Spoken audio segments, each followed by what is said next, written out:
अरे मी हे चपातीला का कापत आहे, कारण मी बनवणार आहे यापासून एकदम मस्त असा हॉटेल सारखा लच्छा पराठा. चला मग बनवूया. तर सगळ्यात पहिला मी एक मोठा गोळ्यानं चपातीचा काढून घेतला आणि आईसाठी पीठ साईडला ठेवलं. तिला नंतर बनवून देते, ती अजून उठलीच नाहीये. आणि हो, लक्षात ठेवा या पिठामध्ये ना मी मीठ नाही टाकलंय. मग अशा पद्धतीने मोठा गोळा मस्तपैकी पीठ लावून घ्यायचा आणि ह्याला लाटायचं. आता तुम्ही बोलाल की हे काय करते, इथं चपाती लाटते. अरे पण थांबा थांबा, ह्यावर आपण तूप टाकणार आहोत, तुपानंतर मीठ टाकणार आहोत. आणि अगर जर तुमच्याकडे तूप नसेल तर तेलही टाकू शकता, चालेल. मसाला तिखट टाकला आणि आईचा स्पेशल गरम मसाला टाकला.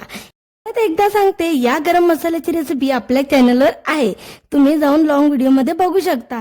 चला मग आता मस्तपैकी याला तूप मसाला गरम मसाला सगळं लावून झालेलं आहे, सगळं पसरवून झालेलं आहे. आता मी ह्याची अशी layer layer layer layer layer कापून घेतली.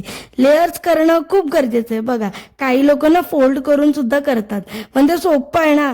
जरा अजून म्हणजे चविष्ट आणि छान लेअर्स पडण्यासाठी मी अशा पद्धतीने त्याला चुरीने कापून घेते आणि मग एकावर एक एक लेअर अशी ठेवते, जेणेकरून मस्त आपल्या लच्छ पराठ्याचे लेअर्स मध्ये निघतात.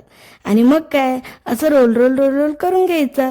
हे थोडं मेसी वाटू शकतं, पण तुम्ही आधी सध्या असे पहिला म्हणजे असे लाटून असे गोळे बिळे तयार करून घेतले ना, मग पटापट लाटू शकता, मग काही मेसी नाही वाटत आणि हात पण स्वच्छ राहतात. मग अशा पद्धतीने एवढ्या साईजचा आपल्याला पराठा लाटून घ्यायचा आहे, म्हणजे एकदम पातळ नाही, जरा जाडा. आणि मग याला धीमी आचवर तव्यावर टाकून द्यायचं. पराठ्याला मस्त दोन्ही साईडून शेकून घ्यायचंय आणि मध्ये मध्ये तूप टाकायचं, म्हणजे अजून जास्त क्रिस्पी होईल. बघा, तूप नसेल तर तेल टाकू शकता, पण तूप टाकलं ना की एकदम मस्त टेस्ट येते. आणि बटर तर तुम्हाला आवडत असेल तर बटर सुद्धा टाकू शकता. मग काय, असं चपाचप चपाचप चपाचप असं चपटवायचंय, म्हणजे याच्या लेअर्स आहेत ना ते निघतात मस्तपैकी. आणि मग काय, तूप टाकलं आणि मग मी खायला घेतलं, कारण मला चहा आवडत नाही म्हणून मी असंच खात होती. जर तुम्हाला काहीतरी क्रिस्पी मजेदार तिखट थोडंसं असं खायचं असेल ना, तर हा लच्छा पराठा तुमच्यासाठी आहे. परत जेवणामध्ये मी मस्त अशी गोडी डाळ बनवलेली, मोदीजींना आवडणारे मोरिंगा त्यामध्ये टाकलेले, त्यामुळे डाळ आहे ना एकदम मस्त लागते, टेस्ट वेगळाच येतो.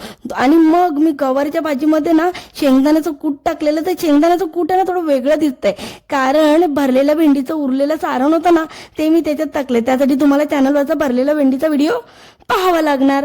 आणि जर तुम्हाला आजच्या लच्छा पराठा आणि आपली थाळी आवडली असेल तर व्हिडिओला नक्की लाईक करा, आणि चॅनलवर नवीन असेल तर प्लीज सबस्क्राईब करा. सिंपल रेसिपीसाठी हे चॅनल तुम्ही